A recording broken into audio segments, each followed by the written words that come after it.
दोस्तों, क्या हुआ जब माँ दुर्गा का नाम लेते लेते एक भक्त ने दे दी अपनी जान। अगर आप माँ दुर्गा के सच्चे भक्त हैं तो कमेंट में जय माता दी अवश्य लिखें। दोस्तों, ये कहानी है बिहार में बसे एक छोटे से गांव मनसापुर की, जहां एक पिता की एक पुत्र और एक पुत्री थी। पिता अपने पुत्र की खूब देखभाल करता और वहीं दूसरी तरफ पुत्री को मारता पीटता रहता था। उसकी जो पुत्री थी उसका नाम सावित्री था, जो माँ दुर्गा की भक्त थी। उसके माता पिता जब भी उसे मारते और पीटते थे तो वो एक कोने में जाकर रोने लगती और रोते रोते माँ दुर्गा को याद करती और उसे अपनी सारी कष्टों को बताती थी और कहती थी, हे माँ, मुझे इतना कष्ट क्यों?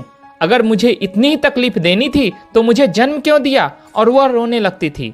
इस तरह धीरे धीरे समय बीतता गया। उसकी उम्र शादी की हो चली थी। वह अपने माता की गाली और पिता की डांट सुनकर घर छोड़ देने का फैसला किया। देर रात्रि की बात है, जब घर में हर कोई सो रहे थे, तभी वो रात में उठकर घर से बाहर निकल जंगल की तरफ बढ़ने लगती है। रात अधिक होने के कारण गांव के सभी लोग सो गए थे। सावित्री लोगों से छिपते छिपाते गांव से बाहर चली गई। वो पैदल चली जा रही थी। उसे कुछ समझ ही नहीं आ रहा था कि उसे जाना कहाँ है। वो पैदल चलते चलते एक जंगल में पहुंच गई, जहां पर बहुत से जंगली जानवर घूम रहे थे। उसे देखते ही सावित्री के पसीने छूट गए। वो वैसे तो जंगल में मरने ही आई थी। वो एक पेड़ के पीछे छिप गई और माँ दुर्गा को याद करने लगी कि हे माँ, आज मेरी रक्षा कर लीजिए। वो काफी ज्यादा डरी हुई थी। देखते ही देखते वो लड़की वहीं पेड़ के नीचे बेहोश हो गई। उसे जब सुबह होश आया तो एक कुटिया में सोई पड़ी थी और उसके सामने एक सुंदर सी बुढ़िया बैठी हुई थी, जिसे देखकर सावित्री को कुछ समझ ही नहीं आ रहा था कि उसके साथ हुआ क्या। सावित्री उस बुढ़िया से पूछने लगी कि आप कौन हैं और मैं यहाँ कैसे आई हूँ।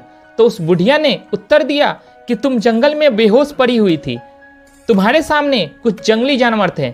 मैं इस जंगल में ही एक कुटिया बनाकर रहती हूँ और मैं ही तुम्हें उस जंगल से यहाँ लाई हूँ। उस बुढ़िया ने सावित्री से पूछा, एक बात बताओ, तुम इतनी रात को इस घने जंगल में आई कैसे? तो सावित्री ने उसे रोते रोते अपनी सारी दुख भरी कहानी सुना दी।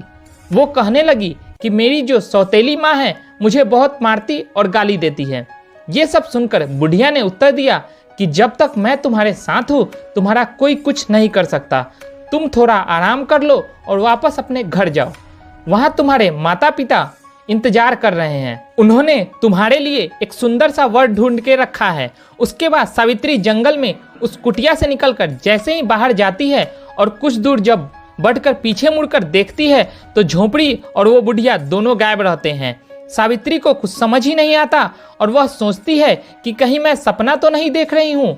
उसके बाद उसके दिमाग में आता है कि ये कोई और नहीं, स्वयं माता रानी थी, जो एक बुढ़िया का रूप धारण कर मेरी रक्षा करने आई थी।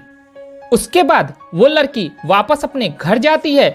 जैसे ही वो अपने घर पहुंचती है, उसके माता पिता उसकी शादी की बात कर रहे होते हैं। सावित्री यह बात सुनकर अंदर ही अंदर बहुत खुश होती है और वह खुशी खुशी उस लड़के से शादी कर लेती है।